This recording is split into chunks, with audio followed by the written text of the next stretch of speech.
Pneumonia. Pneumonia can be very broadly defined as any infection of the lung parenchyma. Pneumonia can result whenever first, there is impairment of local defense mechanisms like loss or suppression of cough reflex as a result of coma, anesthesia, neuromuscular disorders, drugs or chest pain, injury to mucociliary apparatus by either impairment of the ciliary function or destruction of the ciliated epithelium. This can occur due to cigarette smoking, etc. Third is accumulation of secretions in conditions like cystic fibrosis and bronchial obstruction. Fourth is interference with the phagocytic action of the alveolar macrophages by alcohol, tobacco smoke, anoxia or oxygen intoxication. The last is pulmonary congestion and edema. These are the factors which lead to impairment of local defense mechanisms. Next is lowering of systemic resistance of the host, like chronic diseases, immunologic deficiency, treatment with immunosuppressive agents, and leukopenia. Leukopenia is decreased WBC count. So these can result in pneumonia. Risk factors of pneumonia: alcohol consumption, smoking, reduced ciliary action by general anesthesia, coma, cystic fibrosis, Cartagener's syndrome, which is primary ciliary dyskinesia. The Cartagener's syndrome is a triad of sinusitis, bronchiectasis, and situs inversus. The Cartagener's syndrome is a triad of sinusitis, bronchiectasis, and situs inversus and bronchiectasis. All these cause reduced ciliary action. And other risk factors include comorbid conditions like diabetes mellitus and hypertension. So these are the risk factors of pneumonia.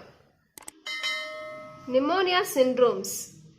First, community acquired acute pneumonia can be caused by Streptococcus pneumoniae, Haemophilus influenzae, Moraxella catarrhalis, Legionella, and Enterobacter family like Klebsiella pneumoniae and Pseudomonas.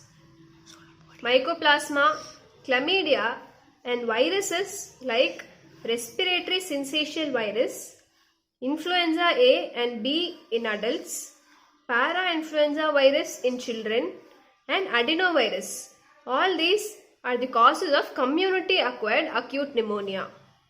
Next is healthcare associated pneumonia, which is caused by Staphylococcus aureus, either methicillin sensitive or methicillin resistant. Both can cause healthcare associated pneumonia.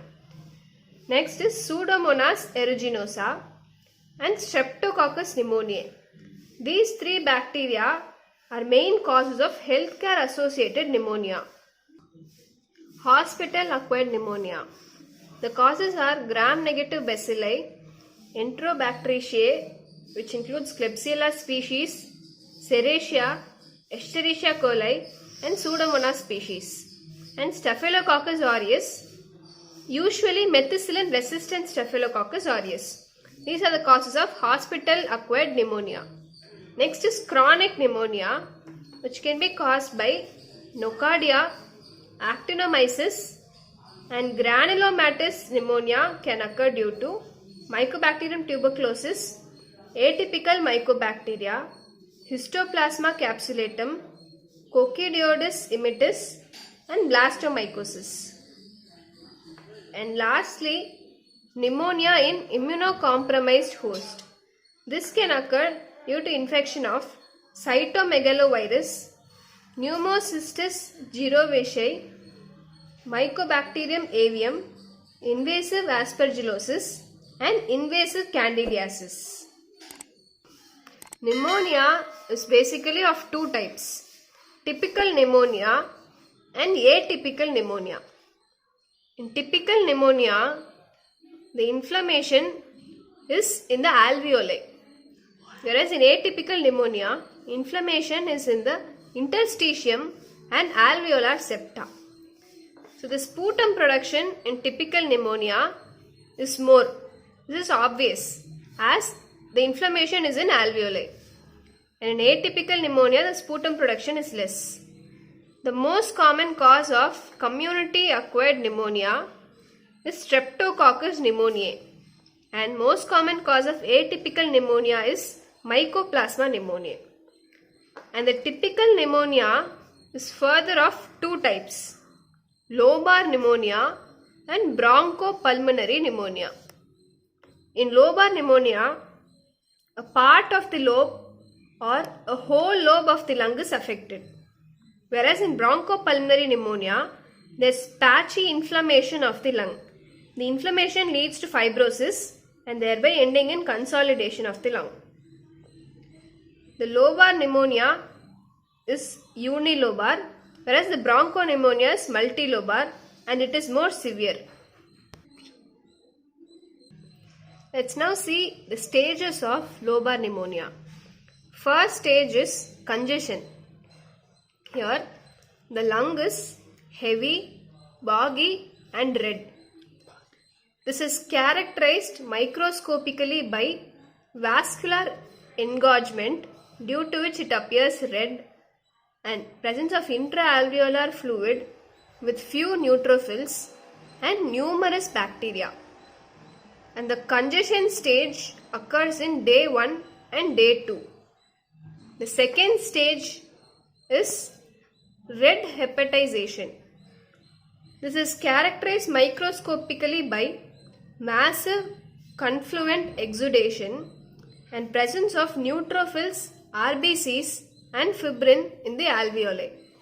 Grossly, the lobe appears red, firm and airless, giving it liver-like consistency.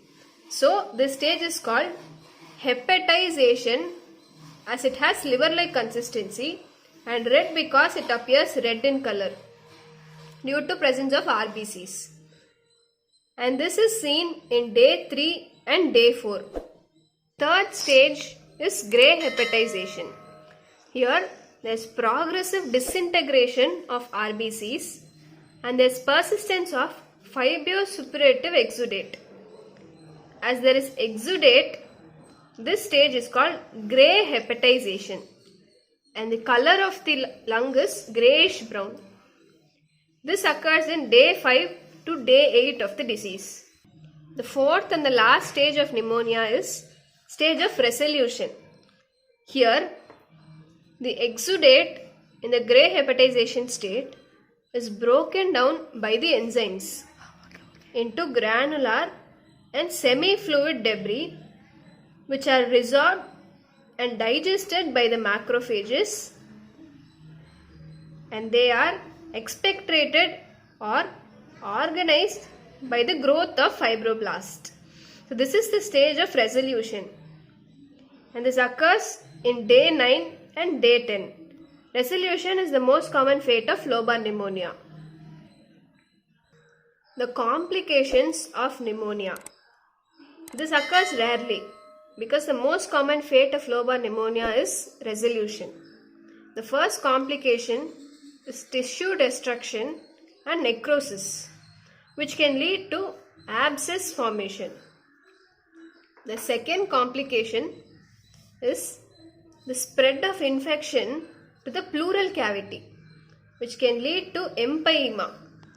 Empyema is intrapleural fibrinosuppurative reaction. And the third complication is bacteremic dissemination.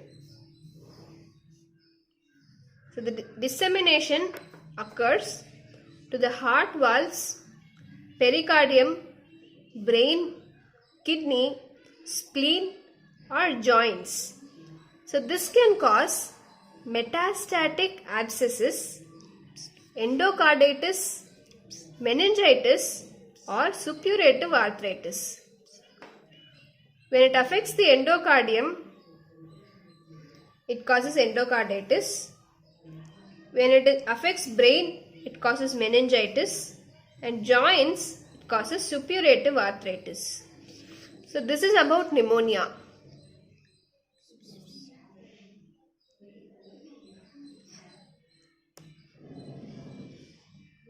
Thank you.